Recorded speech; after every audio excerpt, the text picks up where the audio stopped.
Good day guys and welcome to the channel. In this video I'll show you how to get shift lock in Steal a Brainrot in Roblox.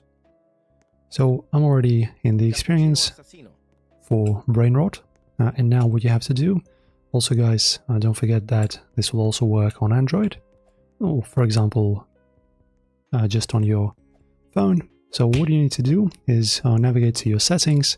If you're on PC, just press on escape and then go to settings. And guys, now you have to choose this camera mode, and the best thing for setting the shift lock in Roblox and Steal a Brainrot as well is going to be changing the camera mode to the classic mode. So as you can see, we have the camera toggle and we have the default classic and just classic. So make sure to choose classic, and this is the closest you can get to the shift lock in Steal a Brainrot. So this is pretty much how it's done. Only a few taps of a mouse and you're set. Guys, if you enjoyed the video, don't forget to like and subscribe, and I'll see you in the next one.